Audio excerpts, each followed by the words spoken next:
I'm Ashley. And I'm Brooke. And you're here with us on A Teachers Who Talk Crime podcast.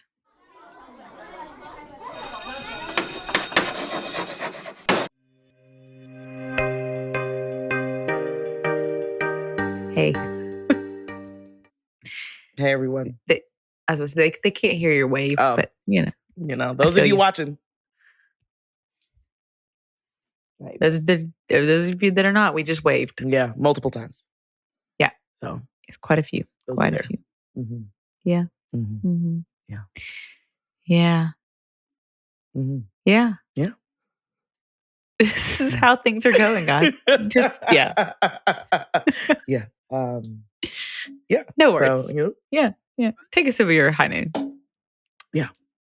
I feel you. Yeah. Well, yeah. I feel you. That's, we're just here together. We are here together. Yeah. Back into the true crime. I hope you guys liked our update. Yeah. Well, I mean, your episode was true crime.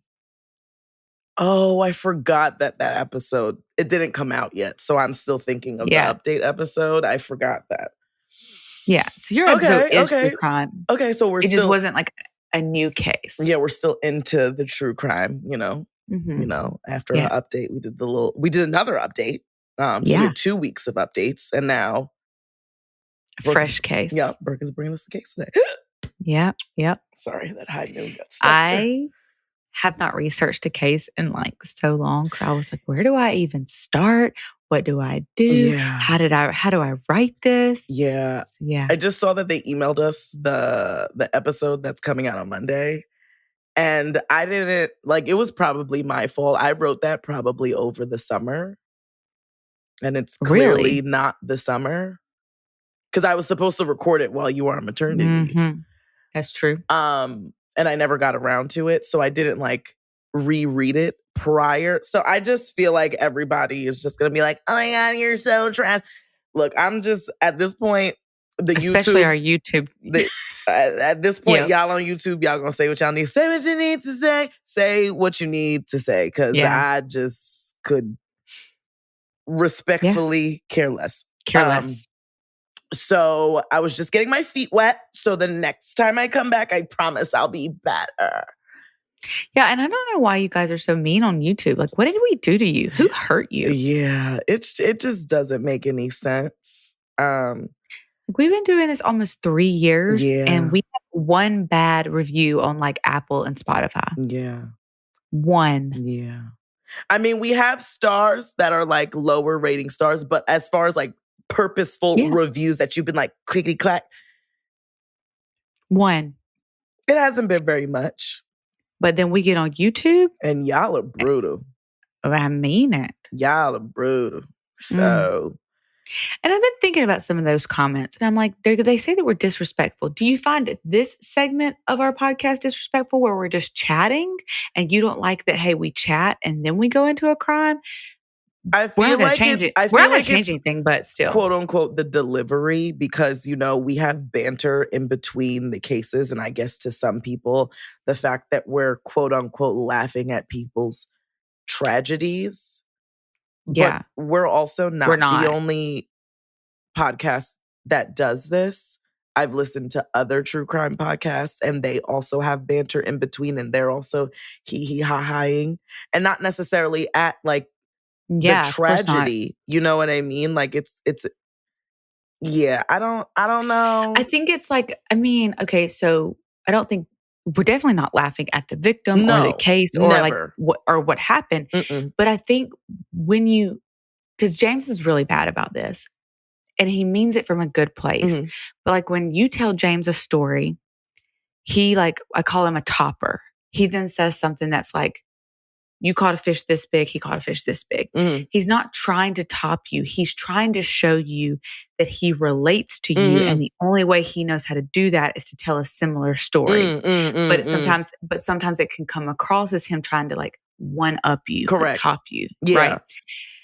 And I think for us with the case, when we find something in the case that's relatable and we go off on a tangent, people could perceive that as disrespectful, but it's really not. We're trying to make a connection to this case. Yes. And we're also not like, for those of you who have watched us for the 2 years we've been here, you know us as people at this point.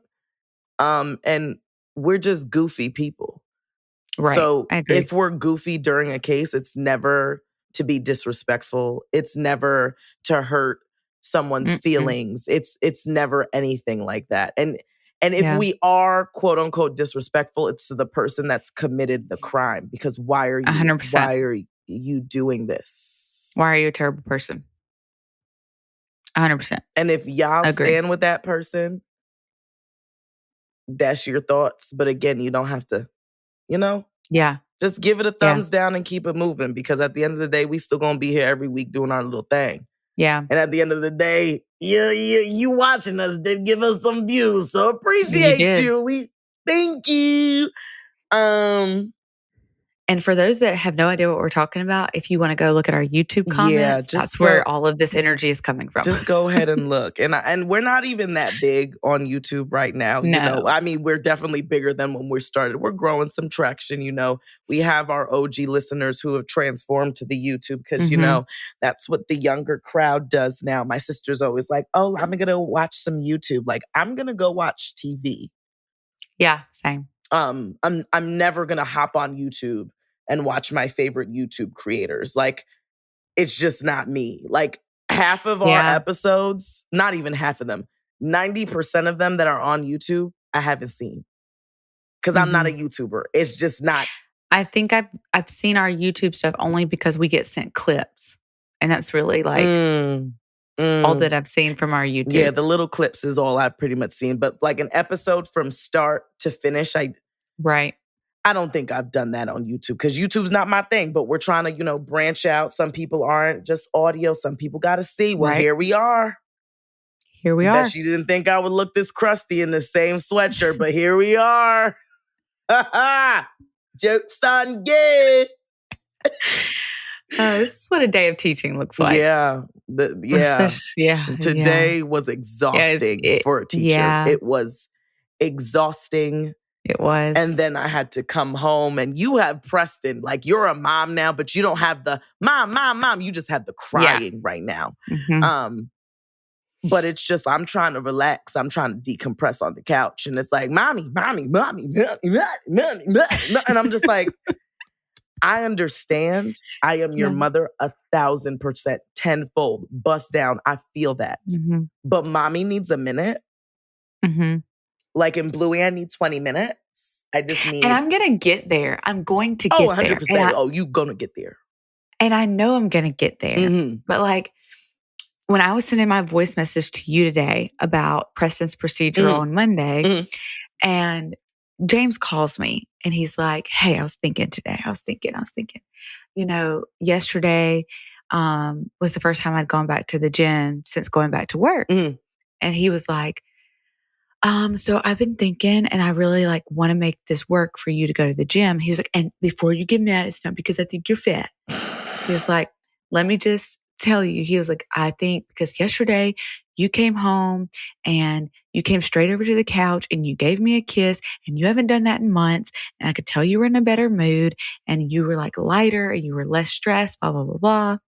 The gym definitely changes your mentality. And I feel like I'm in this place right now because I haven't been to the gym in 2 weeks. But you know how easy it is to make excuses not to go to the gym? Oh, 100%. Today I was supposed to go to the gym and I did not. I was like, I need to go home.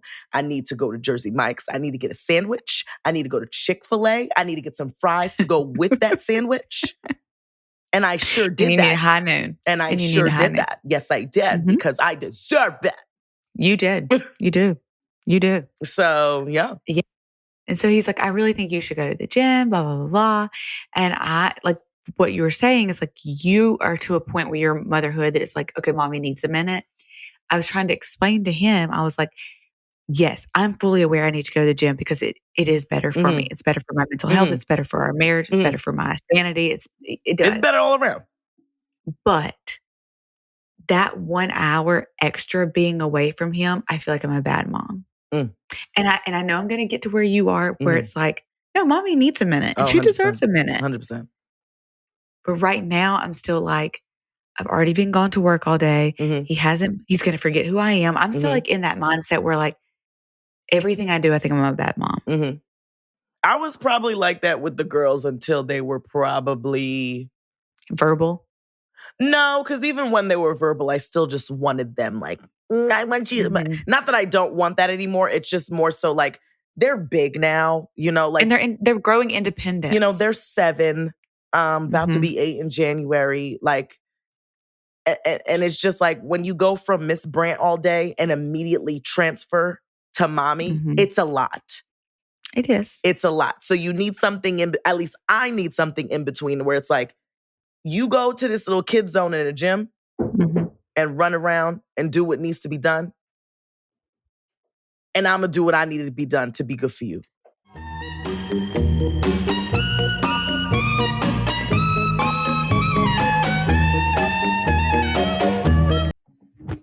Okay. Sorry. Oh, you're fine. He needed some extra booby milk. Hey. Sometimes you need that booby milk. I took my booby milk to the gym. I mean, not just like my boobies, because my boobies have milk, but it's not like you can leave your titties at home. Can't do that. But I went straight. So yesterday I went to the gym for the first time, right? And I pump at work. So I had 3 things and I pumped on the way to the gym with my little mom, that's efficient. My mom cozies. Yeah. So I had like 3 things of milk and it's still like hot as balls here in Alabama. So I'm not going to leave my milk in the car because that stuff's liquid gold. It really is. So I had my little 3 containers and we walked up in the gym. I was like, hey, can I put these in your fridge? He was like, yeah. It's the pre-workout and the titty milk. Yeah. And then he went on to proceed to tell me how when his wife was pumping, he put 1 ounce of breast milk in his coffee every day. And he said, I swear you don't believe me. He said, but it's the best I ever felt. I could believe it. I was like, okay. I could believe it. I could believe it. Cool. I 100% could believe it. Yeah. I mean, if I still had titty milk, I'd be drinking my titty milk too. Maybe my knees wouldn't be so rickety-scrickety. Okay. Now, you took a thought from my head because what you just said was if you had it, you would drink your own milk. Would it do that for you though because you're the one that produced it? I've been thinking about that. I was like, what if I drink my own milk? Because it literally comes from.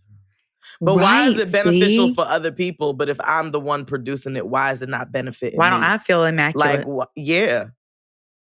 Like, why is it giving you life and sucking the life out of me? Like, that don't make no sense. That don't make no sense. Literally. I would love to know. I would love to know. Yeah. That would be I wonder. If anyone has the answer, you know, just. Because I'll put 1 ounce in my coffee on top of my creamer. Why not? Yeah, just give it a little extra. Yeah. Anyways, I don't know what we're talking about, but we're talking about motherhood. And that kind of sums up motherhood because I feel like I don't know what day it is. Don't know what time it is. Don't have a clue what's going on. But then at the same time, my brain's doing a million tabs open. I feel like, yeah, that's a accurate depiction. Yeah. Yeah. Don't know what you're doing, but doing so much at the same time. Exactly. Motherhood. Yeah. Yeah. Welcome. I'm cracking up. We are going to jump into our Estudiante Estrella. And hold on, I gotta pull it up. I had it up, ready to go. Okay. Our Estudiante Estrella today is MJW1003. I feel like that sounds like an AOL name. It definitely does. In the day? Mine didn't have that many numbers. Mine was Trini X Delight. Oh, I feel like you said that once. Mine was Softball Girl. Ooh, I'm guessing you played softball? For 1 year. Okay. Ooh, and then you made that. That was my identity. That was you. You were a softball girly at one point. Softball girl. Yeah, softball girl. Okay. But it was GURL. Not girl. Yeah. Not girl. Girl. Yeah. That's cool. That's cool. That's what I say to my students. I'll be like, hey, girl. How you doing? They'd be like, hey, Miss Bray, hey, girl. How you doing? It's my favorite thing to say. MJW 1003. See, my words are not even. It's not even my case, and I can't even spin. MJW 1003's review is titled My Teacher Besties. Of course. And her review reads, this is a wonderful podcast. Thank you so much. Yeah. Thanks for saying that. Thanks. We needed the positivity. Thank you for your kind words. I love the banner. Thank you for that. Thank you. We needed that as well. We needed that as well. I love how the show gives respect for the victims and advocates for... Look at that. Won't he do it? Won't he do it? Won't he do it every time? Okay? And advocates for mental health. I love y'all. I'm a teacher and pumping mom, so y'all have kept me company during my planning and lunchtimes pumping in the classroom closet. Girl, it's lonely. Yeah. It's lonely being a pumping mom at work. I was right there across the hall from my classroom, just in there like, ying, ying, ying, ying. I understand. But at least you have us to keep you company. That's cool. You know it sounds just like that. It does. You know it sounds just like that. It does. It's been a while since I did it, but PTSD. Okay? It does. It's there because all hours that when I was power pumping and I was pumping every 30 minutes. Yep. Okay. That's what it sounds like. Crazy. I feel like I was talking with my teacher besties during every episode. Well, love that for you. Here we are. Love that we're keeping you company while you Love that. Yep. Love that. So MJW 1003, I thank you so much for your review. This gold stars for you. Bing. Yeah. Yeah. All right. So we're getting back into true crime. So you know the drill. Sit down. Shut up. The murder is about to begin. Ahora.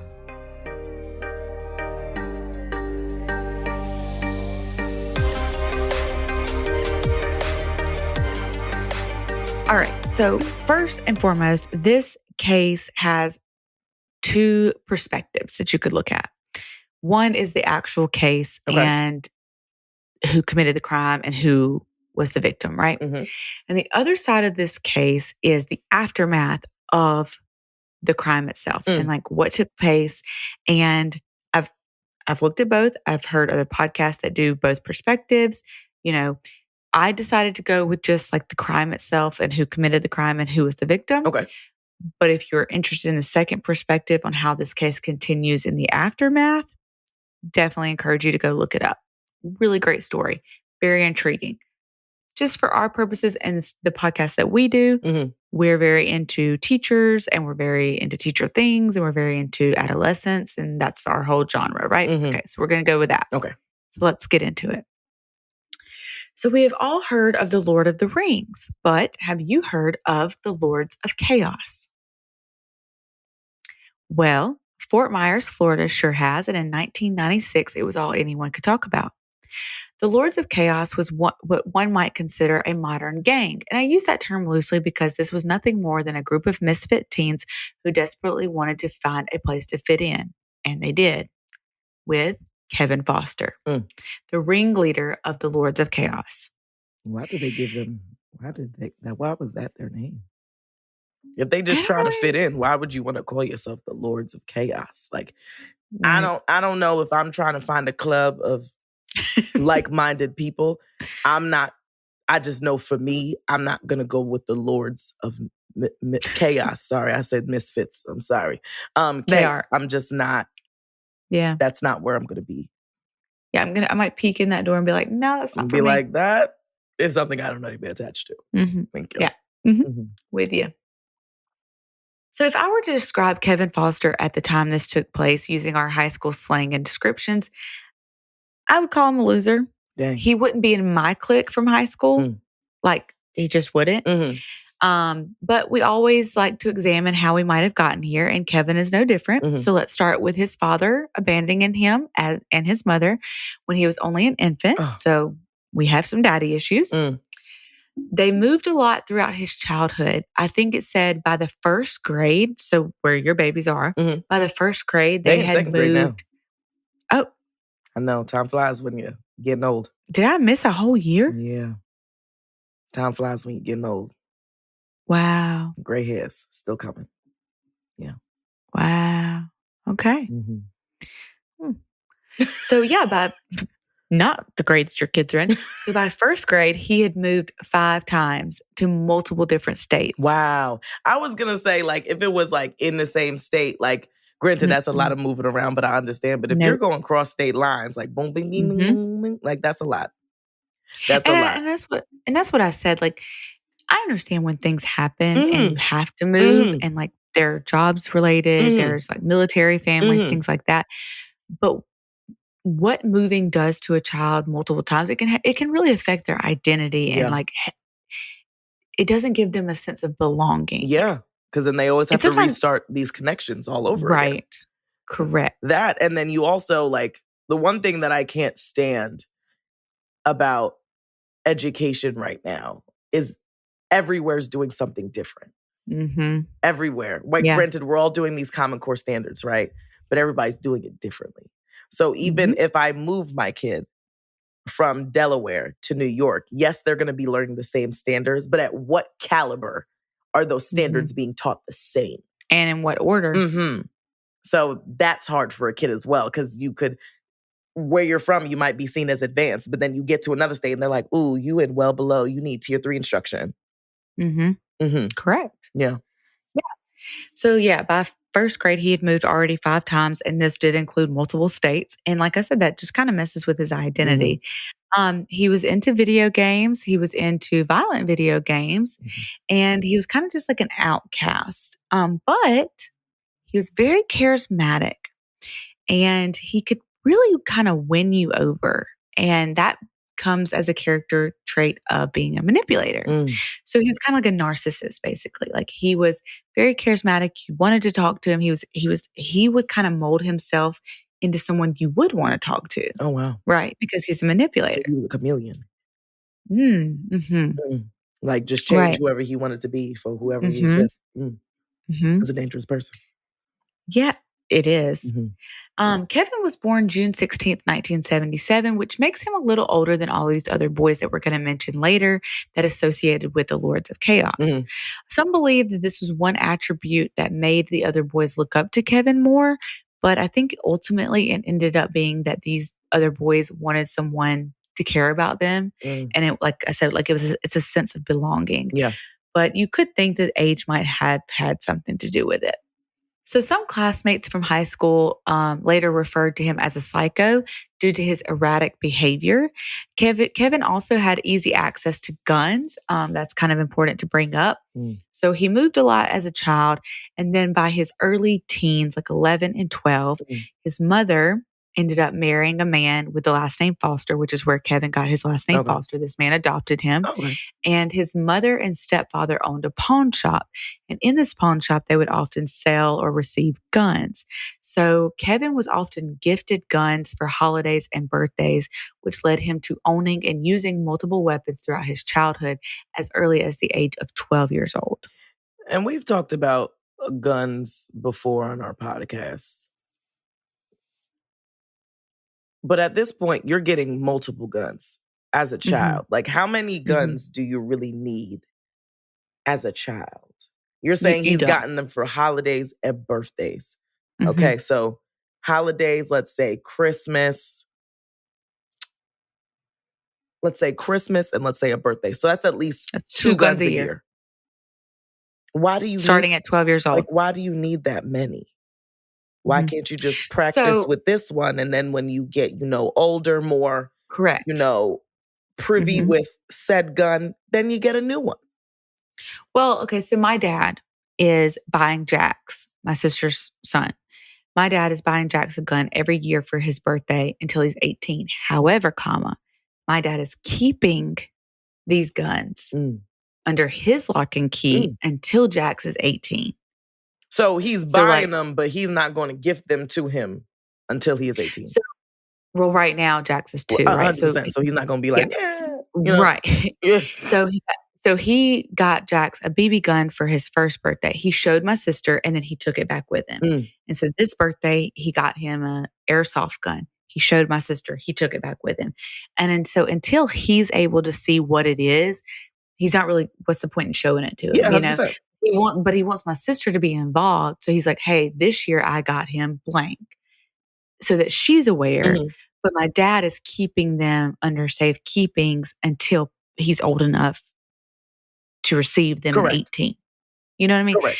And that's one way to do it responsibly. If you are going to be into guns, like, my husband's into guns. I'm not. I know that we have them in our house. I couldn't tell you where they are, but do it responsibly, Absolutely. I guess. And a 12-year-old doesn't need two guns a year. Especially when there's children involved. If there's any time you need to be responsible, it's when there's children involved, because children learn from what they see. So if you're being reckless or, if you're being reckless with your guns, your kid's going to pick up on that. Granted, if you're not teaching them and they're just watching you just be like, I'm just, pimp, they're going to pick up on that. So once they get their hands on the gun, they'll be like, oh, well, my dad was pimp, so I'm a pimp. You know what I mean? Like, you got to be an example for your kid. So if you're going to have guns, be responsible with them. 100%. 100%. Yeah. 100%. And the picture that they use, like when you research this case, it is of Kevin holding a gun in high school. Dang. So just like here it is. Anyways, that just shows kind of the environment that he grew up in. Correct. Now, the Lords of Chaos was originally 4 core members: Kevin Foster, Pete McNaughty, Derek Shields, and Chris Black. So the core 4. Now, the boys weren't fond of using their government names because, who wants to use their government name? Yeah, and after all, they are the Lords of Chaos. Yeah, so they got Kevin, chaos names. Right? I mean, you don't want to be just Kevin. Yeah, that's boring. You got to be crazy Kevin with a K. Yeah. Yeah. Watch, the people are going to be like, you're laughing. Look, I'm assuming he's done something to somebody, okay? He has, yeah. So give me some slack. I don't know anything about this. But that was so lighthearted. Right? But the people, they're going to come out the woodwork. I feel like every time we dedicate some time to these people. Hello. Thanks for the views. Here's your 15 minutes. 15 seconds. So Kevin, the one in charge, he gave himself the name of... Crazy Kevin. God. I did not... see that coming? No, he was going to take it that far. He took it that far. I did not. I was expecting Crazy Kevin. No. I figure, he went straight to the top. God.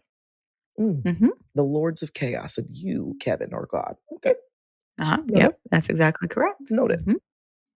So he went straight to the top on that one. He bypassed Crazy Kevin. Yeah, he sure did. He said, Crazy Kevin, I can go harder than that. God. Pete was known as Fried. Like? Fried chicken. Like, do you want your egg fried or scrambled? Fried. Fried. Fried. Okay. So we have God and we have Fried. This is a collection of names, I will say. Yeah. Chris Black was known as Slim. God, Fried, and Slim. Okay. And Derek Shield was known as Mob. Just Mob.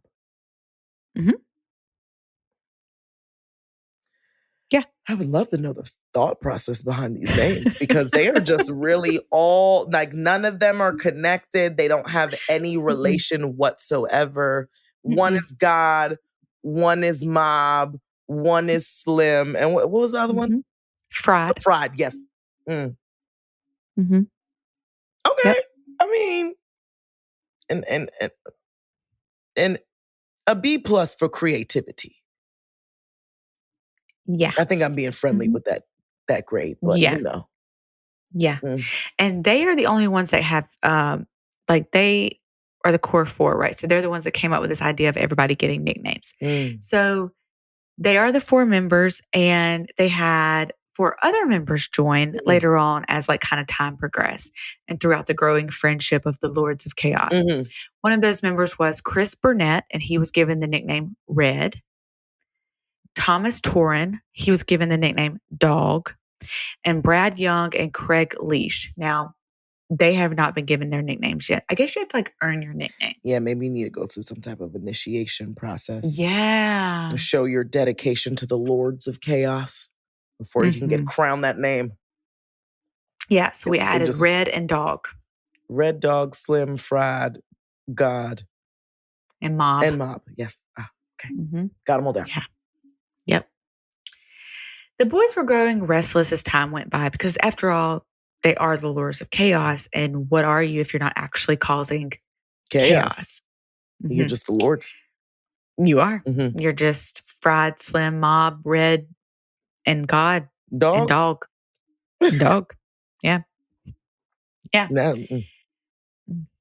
So on April 12th, 1996, Kevin, Pete, and Chris went on a vandalism and arson spree in Fort Myers, Florida. They were hoping the public would begin to talk about them in this glorious fashion and the Lords of Chaos would become known as this huge big deal. But their first crime spree fell short when another breaking story took place that same evening. So theirs kind of fell to the wayside. In the shadows. However, they did not give up.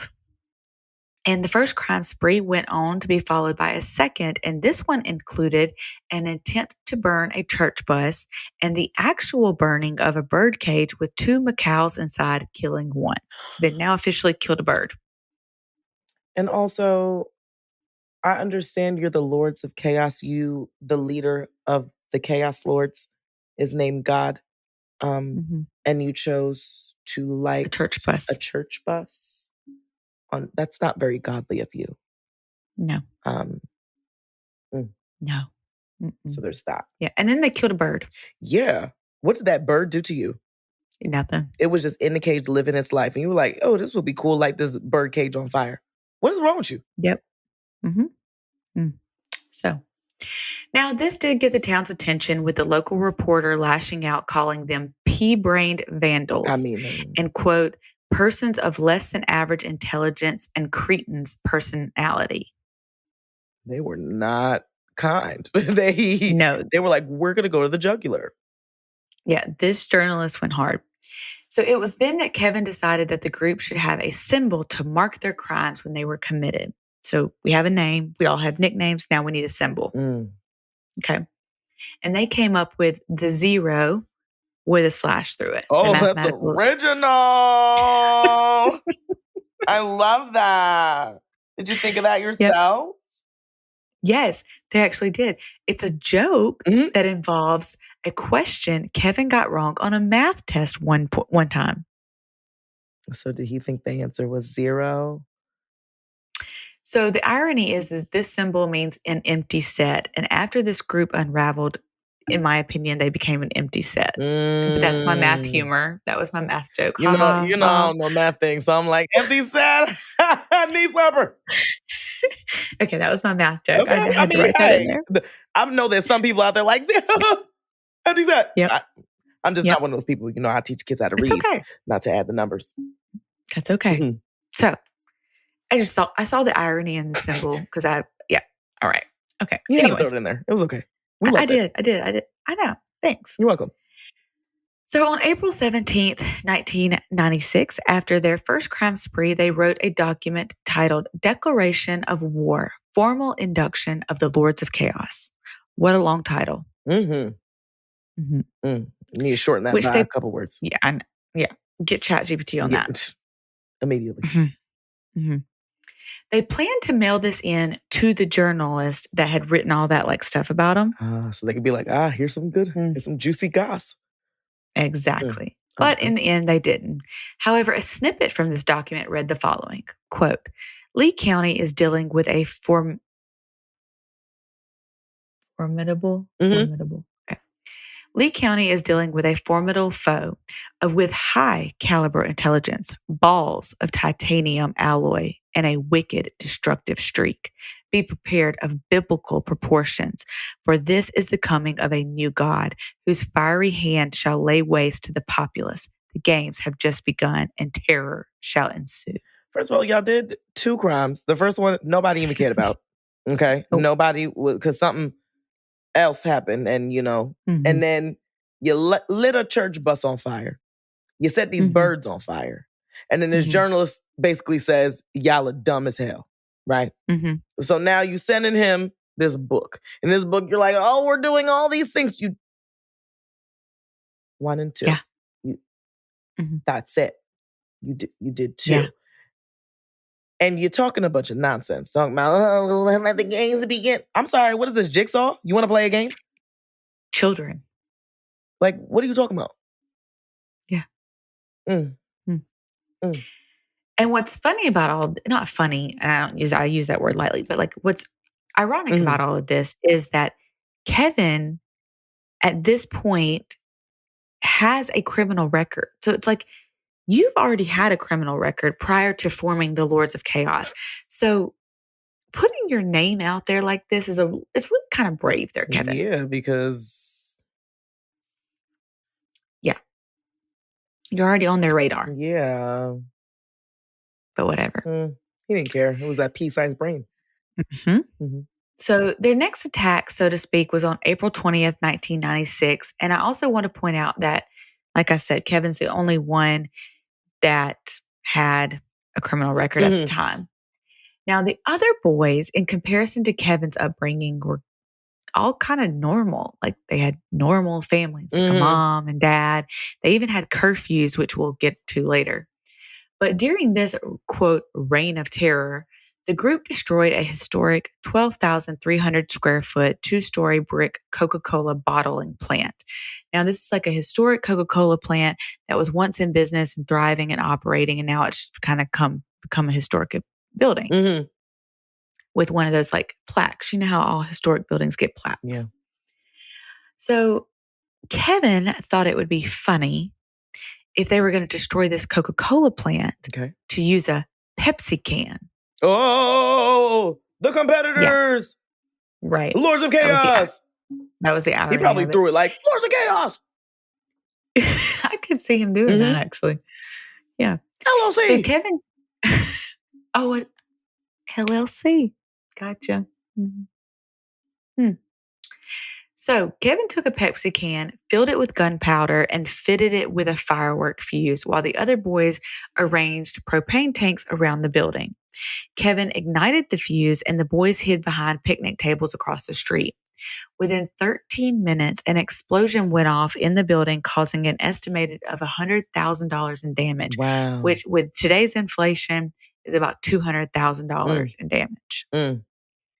Now, this not only gained the attention of the town, but it also gave Kevin this fire inside of him. He needed more. So they had completely destroyed this Coca-Cola plant. Wow. And detectives and police had no idea who did it. They had no suspects. They didn't know who did it. They didn't, mark their territory or anything like that. Yeah, I thought they were supposed to put their little symbol on. Exactly. What was the point of that empty set? So where's your symbol, guys? Yeah.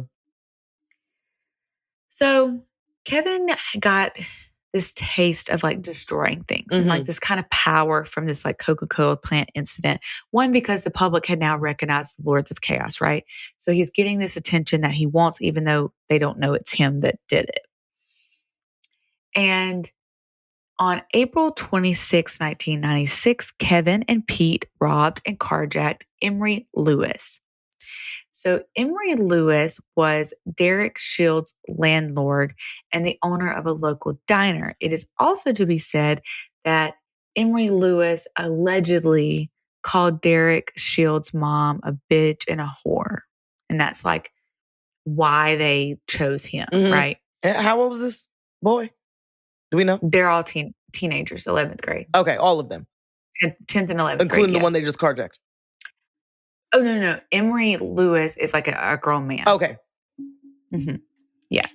So Emery Lewis allegedly called Derek Shields' mom all these names. So Kevin and Pete robbed and carjacked him. Now, he was not harmed. Like, they didn't physically harm him.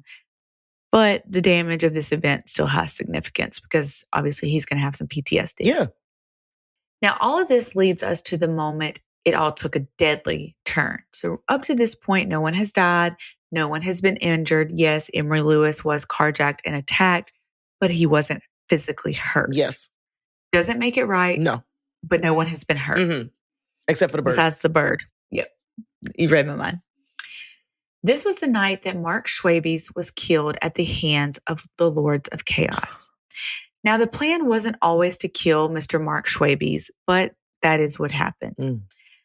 On April 30th, 1996, the group had decided to steal some clothes from Dillard's for an event at Walt Disney World.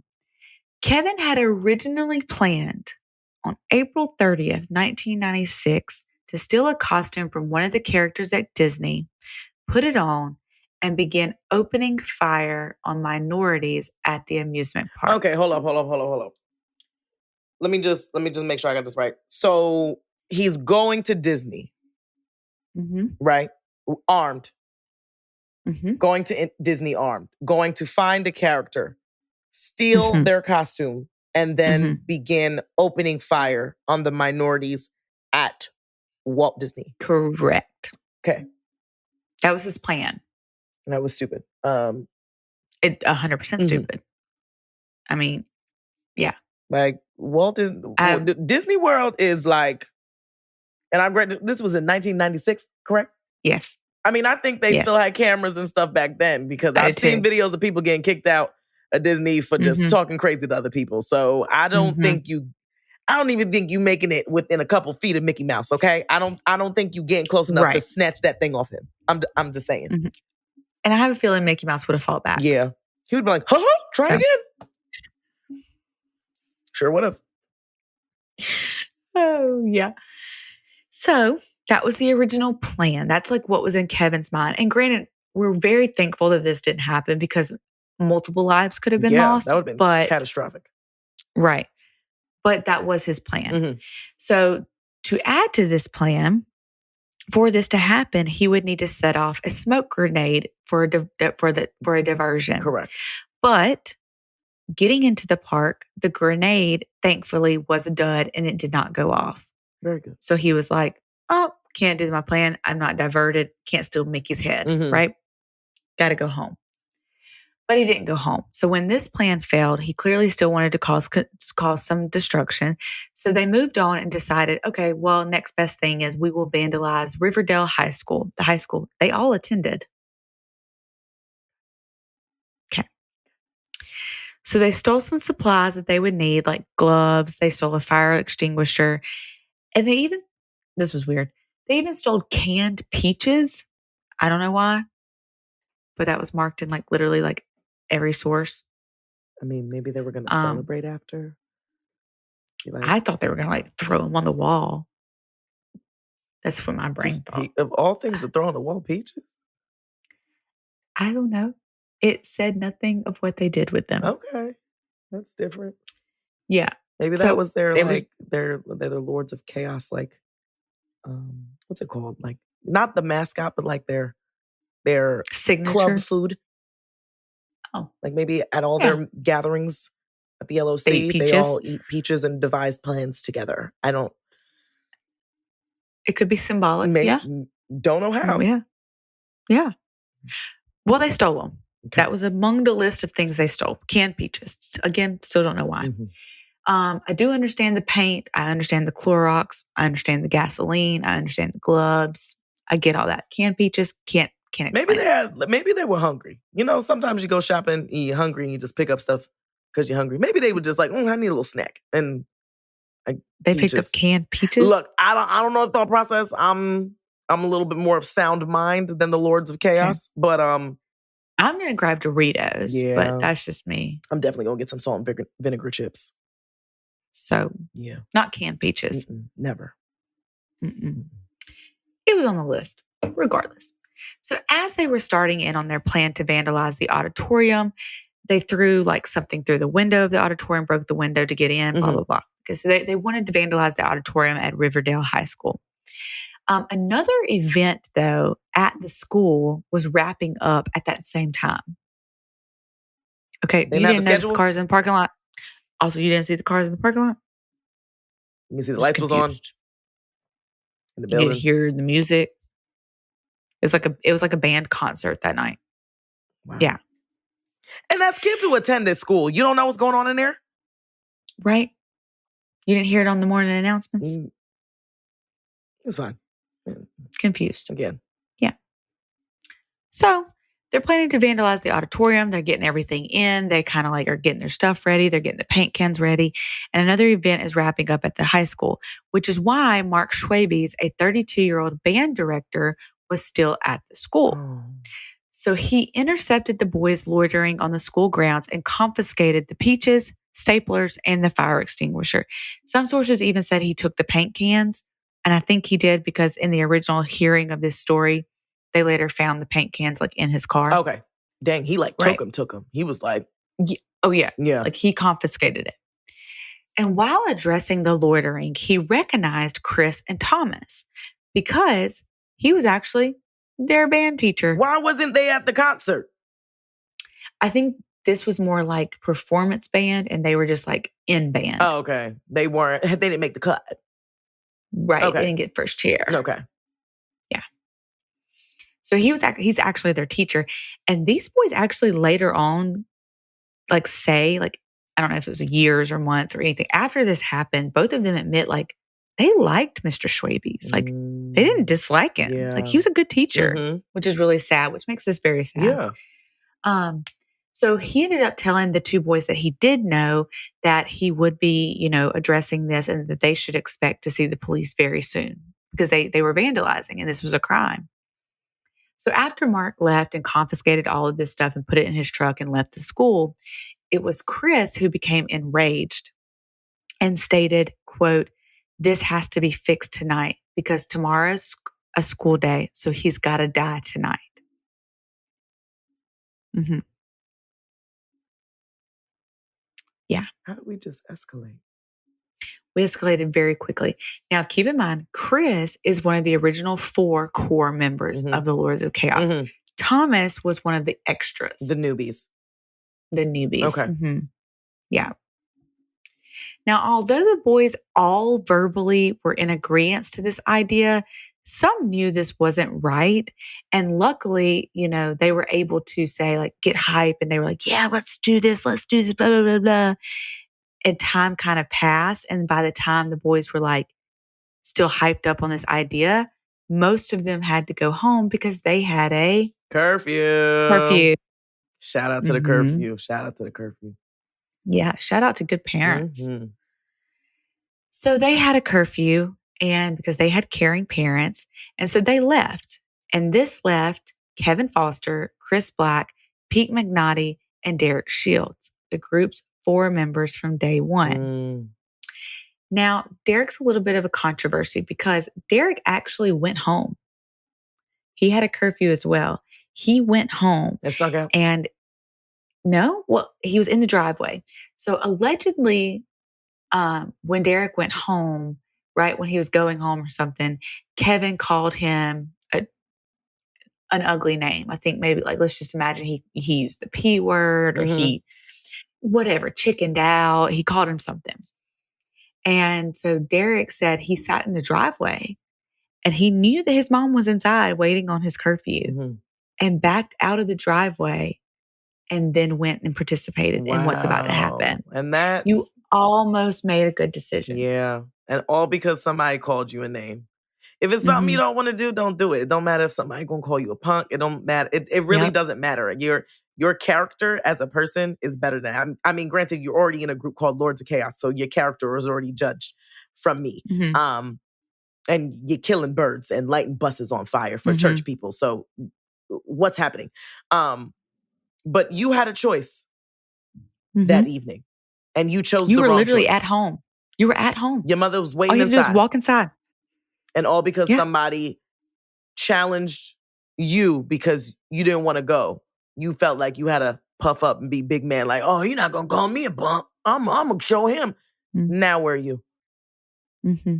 Yeah. Choices. Exactly. So the boys had to figure out some way to find out where Mark lived. This is 1996. You cannot just kind of zoom in on his picture and find his house, right? Well, the yellow pages were only phone numbers, right? They were only phone numbers. However, we had the good old operating system. And so they were able to find Mark Schwabe's. Back in the day, you could find somebody's address through the operator. I don't like that. Mm-hmm. Why are you telling my business? Exactly. Mind yours. Thank you. Mm-hmm. So they were able to find Mark Schwabe's address. And as the group drove around planning, they decided that Kevin, the ringleader, would do the actual shooting. It was his gun. He was the one that was, had the guns and was the gun user. Yeah. Chris would be the getaway driver. Derek would be the one to knock on the door. And Pete would stay in the car as a lookout. So everybody had their role. Mm-hmm. The gun was Kevin's, and, like I said, he grew up having access to them. And this particular gun was a Mossberg 12-gauge shotgun. And for those of you that do not know about guns, this is a very powerful gun. Most shotguns are one single shot at a time, right? And they are very powerful shots. Boom. Yeah. Yes. Mm-hmm. So he had a 12-gauge shotgun. So at 11:30 p.m., the plan was in motion, and Derek, who for a minute, like I said, almost went home. Mm-hmm. Almost. Mm-hmm. You were almost there, buddy. You were almost there. You were so close. Yep. But Derek knocked on the door of Mark Schwabe's at 11:30 p.m. while Kevin hid in the bushes. Again, Derek stood at the doorstep and almost turned around and didn't knock. He had 2 chances. Wow. One, he was in his driveway and he backed out and went with Kevin. 2, he stood at the doorstep. What I researched, Kevin was in the bushes, literally next to Derek, and Derek was about to walk away, and Kevin again called him a punk. Yep. Called him a punk. You had 2 opportunities. Here's buddy. my thing. Here's my concern. Y'all conspired to kill this man because he foiled your plan of vandalization at your school, correct? Mm-hmm. So your thought was to kill him. Mm-hmm. You don't think anyone's gonna find you? No, they don't. I mean, I understand they probably were on a high since they got away with the birds and the church bus. And the Coca-Cola plant. And the Coca-Cola plant. And the carjacking. And the carjacking. But this is a murder. Mm-hmm. They're not just going to stop looking for you for killing somebody. That's not how it works. But clearly these boys didn't know that. So. Yeah. Yep. So, like I said, Derek had 2 opportunities. I really was rooting for Derek, but ultimately Derek knocked on the door and Mark Schwabe's opened the door. And as soon as he opened the door, Kevin instantly fired a shot to the face of Mark Schwabe's. Derek then took off running, scared of what just had happened, while Kevin decided to take another shot at Mark, but this time in the butt. He later said that he took that second shot because he believed Mark to be gay. Yeah. Y'all can't see Ashley's face, but it's a WTF face. The man's already dead. The shot killed him instantly. I can't stand people like that. I just murderers. I can't stand y'all. But he's, like you said, he's already dead. You shot him in the face. In the face. With a shotgun. Mm-hmm. The chance of surviving a shotgun shot to the face is very slim to none. Okay? Very slim to none. Or you're going to be very, not all the way. You're not going to be there. You're going to be in a vegetative state. Right? Mm-hmm. And you decided to shoot him in the butt because you assumed that he was gay. Mm-hmm. For what? And let's just take it away from that. But it does show Kevin's lack of intelligence because, one, a shotgun is also very loud. Yes. So now you've not done one shot, you've done 2. You've done 2.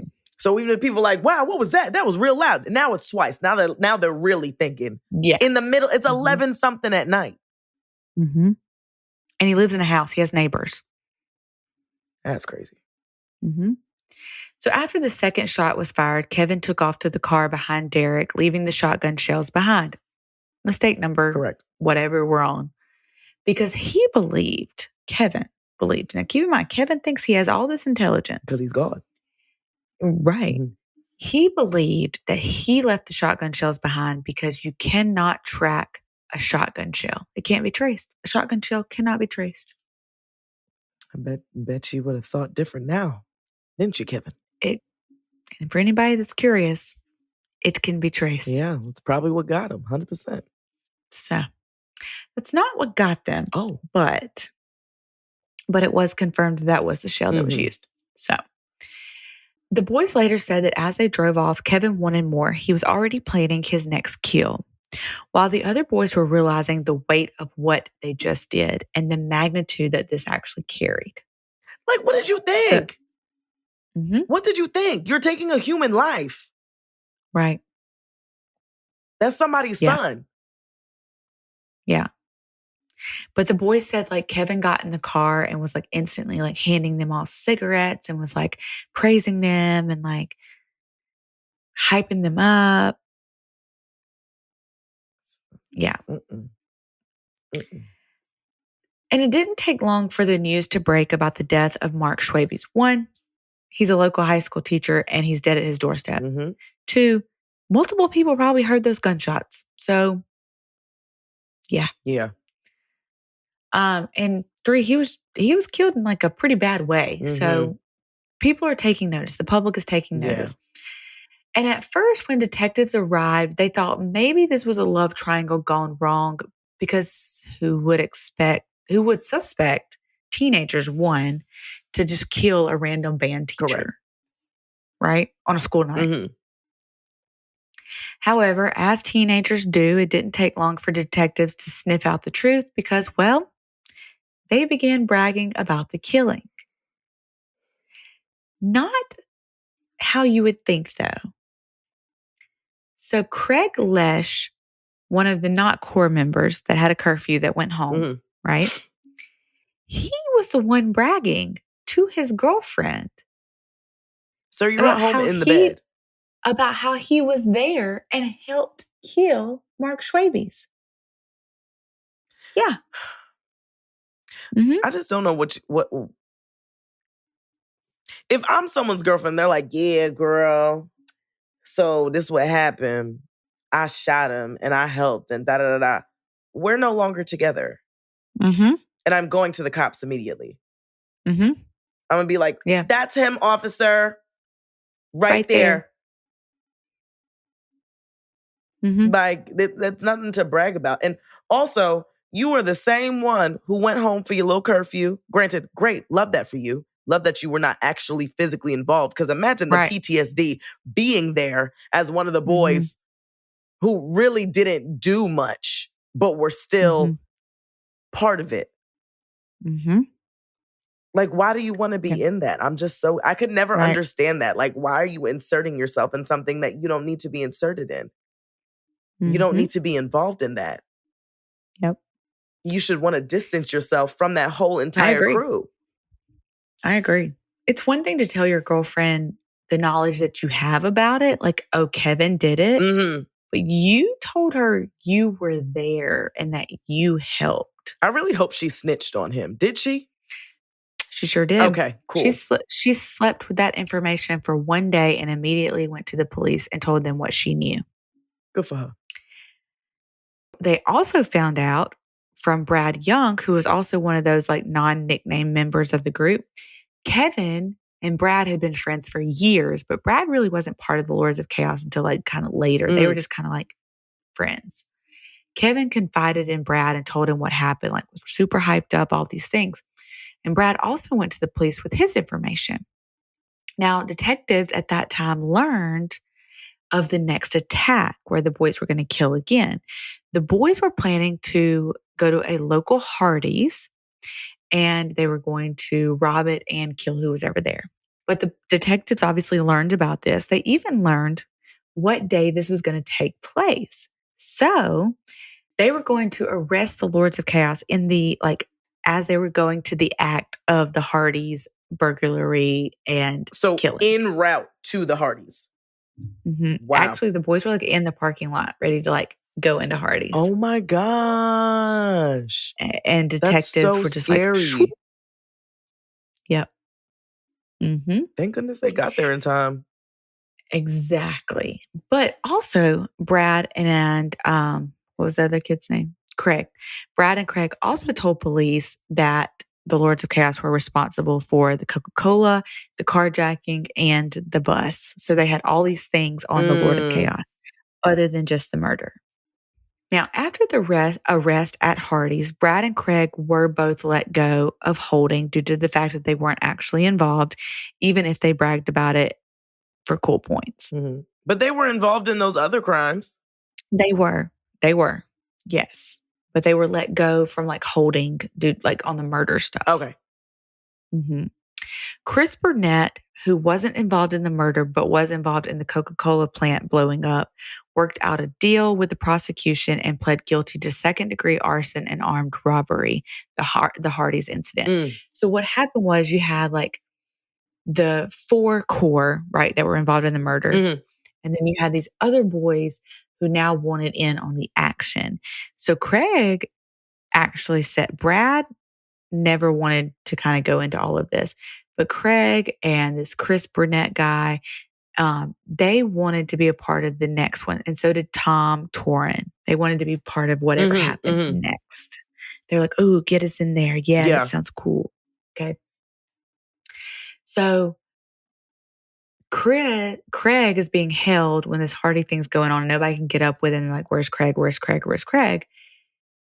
And he's snitching, right?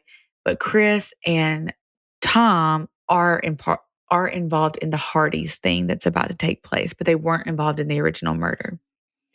So we get all the arrests done, and Chris Burnett, who wasn't involved in the murder, he was not original Core 4. He was involved in the Coca-Cola plant blowing up, so he worked out a deal. He pleaded guilty to second-degree arson and armed robbery. He would also work with the prosecution to turn in evidence against the Lords of Chaos. He actually would only serve 2 years in jail and 10 years of probation. Tom Torin, again, not involved in the murder, but was involved in the explosion at the Coca-Cola plant in the Hardys thing, turned against the Lords of Chaos as well, and pleaded no contest to second-degree arson. He would only serve 1 year in jail with 10 years of probation. In March, Pete Magnotti, an original member of the Lords of Chaos and involved in the murder, pleaded guilty to conspiracy to commit first-degree murder. Now, Pete was the lookout for the night of the murder. Therefore, he did face more serious charges. He was sentenced to 32 years and agreed to testify against his former friend and ringleader, Kevin Foster, and Derek Shields. Wow. Okay, so keep in mind, yes, Pete was there that night, but he was just in the car the whole time, and he got 32 years in prison. That's crazy. Is that not wild? That's crazy. But hey, you were there. You were. You were there. And you knew what happened. You did. And you never said anything. Correct. So you're just as guilty. Now, he was planning to testify against Kevin Foster and Derek Shields, but 2 weeks before the trial was set to begin, Derek actually decided he would plead guilty to first-degree murder. Remember, Derek's the one that rang the doorbell. Followed by Chris Black in October, the getaway driver. Both boys, Derek and Chris Black, both received life in prison for the role in their murder and the other crimes. Yeah. Neither one of them pulled the trigger. Wow. But they were there. Look. Let this be a lesson to y'all. If you're there and you don't do anything, you're going to pay. You can still get life in prison. Yep. Yeah. And that leaves us with Kevin. Kevin decided to stand his ground, and he was the only member of the Lords of Chaos to not enter a plea, but instead decided to face trial. Wow. And keep in mind, his lawyers even told him that this was not smart. This was not smart, and all of your friends are about to testify against you. Who were literally there. Mm-hmm. And the prosecution did offer Kevin a deal. So Kevin, believing he was above average intelligence, decided not to take a plea that was offered to him by the prosecution. The prosecution offered Kevin life without the possibility of parole. Oh, wow. Now, keep in mind, they're in Florida, so the death penalty is still a thing. Mm-hmm. Kevin turned his nose up at the idea and actually told his attorneys that he considered this fate of life in prison worse than, quote, going to Old Sparky, aka the electric chair. Meaning he would rather get the death penalty and go to the electric chair than do life without parole in prison. That's what he told his attorneys. That sounds like a punk move. That sounds like a punk move. Like you would rather, you know, you talking all this big stuff, right? You like, oh, I did this, I did that. I'm the leader of the Lord's chaos, blah, blah, blah, blah, blah, this, that, and the third. But when given the opportunity to live or to end your life due to this crime, you're taking the pansy way out and you're like, all right, just put me in a chair, sizzle me. Like that. Like you were standing on business before. Yeah. You were all about it when you would lighten those buses and lighten up those birds and lighten up that building. But now that you caught, you're like, oh, I'm too good for jail. Yeah. You seem perfectly fit for jail. Yeah, 100%. And also, even when people get the death penalty, they sit in prison forever. They sure do. It's not like, oh, we'll get you in next week. That's not the case, baby. No, it's not at all. Mm-mm. Excuse me. Ooh, had a burp. Therefore, the trial began in March of 1998. And during the trial, Kevin's own mother lied on the stand saying that Kevin was home the whole night when Mark Schies was killed. Oh, she got arrested. Because what's it called, perjury? Yeah. Lying under oath. Yeah. Yes, ma'am. You got to go to jail too. Back to back, all his former friends said the opposite. Like, said that he was the one that pulled the trigger. He was the one that, like, put it into motion. He was the one that came up with all these crazy plans. He was the ringleader. But his mom's like, nope, he was home all night. And then what did you really think, ma'am? All these other boys are like, he was there. He shot his own gun in this man's face. And the mom's like, nope. No, he wasn't. I tucked him into bed, gave him a kiss on the forehead. Never there. We were watching Wheel of Fortune. Yep. Like, ma'am, you're going to jail right with your son. Yeah. Correct. Let's think about all the people that testified against him.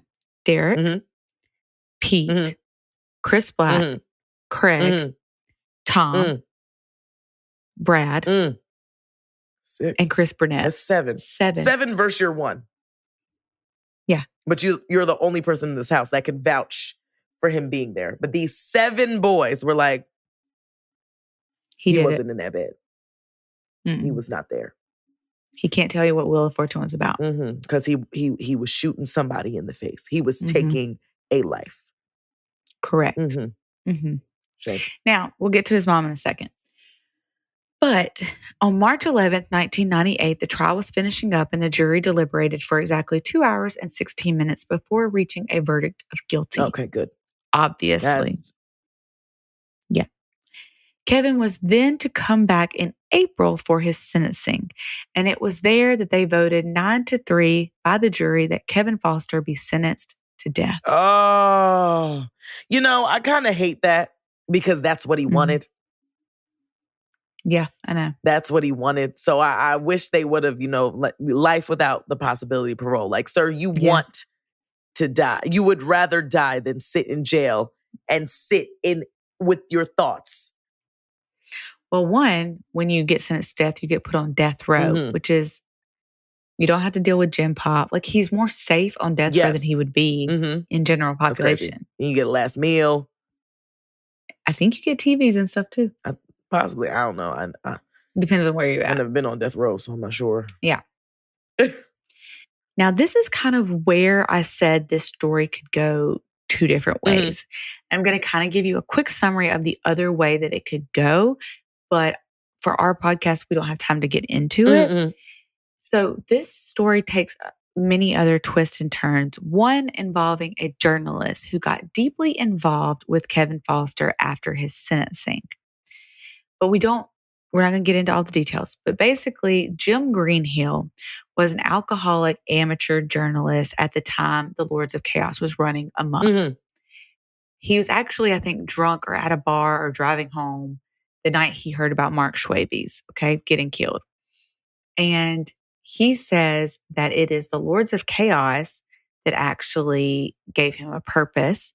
And he stopped being an alcoholic and he started focusing his time on writing this story about the Lords of Chaos.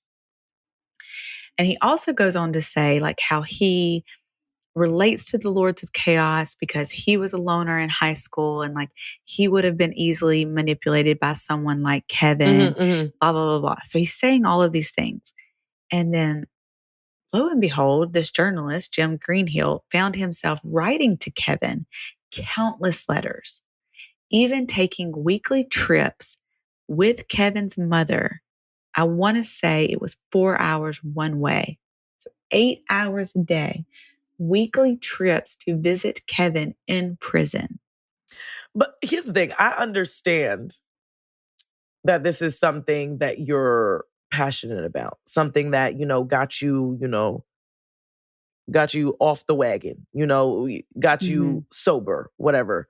But now you're traveling 4 hours with his mom, 4+ hours with his mother to talk to him. So now it's sounding like an obsession at this point. It is. It gets even creepier. So Jim Greenhill claims in the end that all of this was about his book that he was writing. Someone Has to Die Tonight. That's the name of his book. But because I listened to both perspectives, and when I was listening to it, it just sounded like Jim Greenhill almost fell in love with Kevin Foster. Greenhill was writing to Kevin deeply personal things about himself. He was telling Kevin how he fantasized about harming people and killing people. He told Kevin that his marriage was a disaster and he hated his wife. He told Kevin about his alcoholism and just his childhood. All of these things that if you're writing a book, why does Kevin need to know your marriage is not good? He doesn't need to know. And that's why you're an amateur journalist, sir. You're an amateur. Yeah. And mind you, let's also take into, he's a child. Yeah. Well, he was writing to him later and he was 19. But yes. He's still a child. I agree. And you're telling him all this intimate stuff about yourself. For what reason? What does this have to do with the task of the book? Yeah. Oh, no. They even talked about how Greenhill said that when he thinks of people being harmed or killed, he is sexually aroused. Lock him up Kevin too. Told Kevin this. Lock him up too. Because now you're talking to somebody who's killed someone firsthand. So who knows what y'all talking about? Who knows what y'all talking about? Because Kevin's already I'm ready for the next kill. He gonna get this man and get him to do his killings for him on the outside. How'd you know? Is that what he did? So, Greenhill's spilling all this tea, claiming it's all in the good notion of the book, right? But what it also did was it gained Kevin's trust. And maybe that's what Greenhill wanted. We'll never really know. And that is when Kevin and his mother proposed to Greenhill retaliation against all of those people that testified against Kevin in the original trial. All the friends? All the friends. So by all accounts, Greenhill, reading the letters, listening to the recorded phone calls from prison, getting the testimony of Kevin's mother, Greenhill was on board. And he says that he was never actually on board. But when you hear this stuff and they read the snippets of the letters and all of that, in my opinion, again, got to state that it's my opinion, I think Greenhill was on board. He was on board up to the day he was supposed to deliver a bomb or kill the first victim on Kevin's list of those who testified against him. And Brad was the first one he wanted to kill. And his mom knew about this too? His mom knew about it too. She was helping. That's she was getting Greenhill the guns. That's great. She was First of all, how is she Greenhill not locked up? How is she not locked up? She already lied on the stand. Mm-hmm. And it was proven that she lied on the stand. And now you still out here making plans with your convict son. Yeah. To probably give his guns that you probably still have to. Mm-hmm. That's fine. Yeah. So what happened? And Greenhill, okay. The original plan was that Greenhill was going to do Kevin's bidding for him, right? He was going to kill these people that had supposedly betrayed Kevin. And there was they went through the whole thing. Like Greenhill even had a phrase that he was supposed to say right before he killed these people so that they would know that it came from Kevin.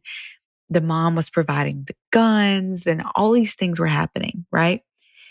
Now, I guess we'll never really know if Greenhill was actually ever going to go through with it. But the day it was supposed to happen, luckily, for whatever reason, Jim Greenhill reported it to the police. And Kevin, along with his mother, were charged in 2000 with conspiracy to murder. Wow. The mother of Kevin Foster received 5 years in prison, and Kevin was given an additional sentence on top of his already death penalty. Yes, sir. Don't know why. He's ultimately going to die in prison anyways, but whatever. So he was just given an original sentence. And Jim Greenhill was given nothing. And he was allowed to go on and write his book, Someone Must Die Tonight. Kevin Foster still remains on death row at Union Correction Institution. He's still alive? As of 2019. He's still alive. Yep. Wow. Wow. Now, there's a ton more detail about the Greenhill perspective, like the Jim Greenhill aspect of this case. We could have been here for a whole nother case for that. But that's basically the overview, is how Kevin still had someone doing his bidding for him. Wow. Yeah. That took a turn I did not expect it to take. That's crazy. That is insane. So, Kevin Foster liked to play God. Wow. Okay. That was crazy. Yep. I'm still flat. But granted, I know you could stay in death row for a while, but that's a long time. Yeah, he was sentenced in 98, and it's 2024 now? When did, I feel like we've asked this before, and I don't think we've ever got a clear answer. When did they decide, it's your time on death row? I don't know. I'm just so curious. If you are destined, if you were granted by a judge to die by lethal injection, electrocution, whatever it is, when do they figure out your time is your time? Because he's been in there for a minute. Hot minute. A minute. Yeah. Time is ticking away. When are y'all oh, it's time for you to go? I need to know that because I'm curious. And I would be curious of the statistic too. How many people on death row die before they get executed? Because some people are there for a while. Yup. That would be a good statistic. They probably have that on the internet, I would think. I would think so. I would think so. Wow. Wow. Kevin. Shame. Kevin. Shame. And the mom only got 5 years? So she's out there just doing her thing. Still out there. Yeah. Crazy. Wow. Well, thanks for giving us that. That was a nice way to jump back in. You did a really good job. Thanks. You did great. You did better than I did last week. So, well, they don't know how bad you did because we have a nice editor. I mean, I don't know. I just feel like I don't know. It wasn't my best work.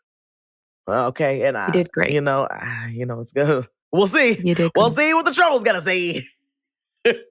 You did great. We'll see what they need to say about me. We'll see. All right. Well, okay. Yeah. Wow, 1 hour and 25. That's crazy. We haven't done one that long in a while. No. Okay. Yeah, I can hear James moving, so I don't know if Preston went down or not. So probably got to go. Okay, well, in that case, the bell don't dismiss you. We do. So we'll see you next time. Bye. Bye.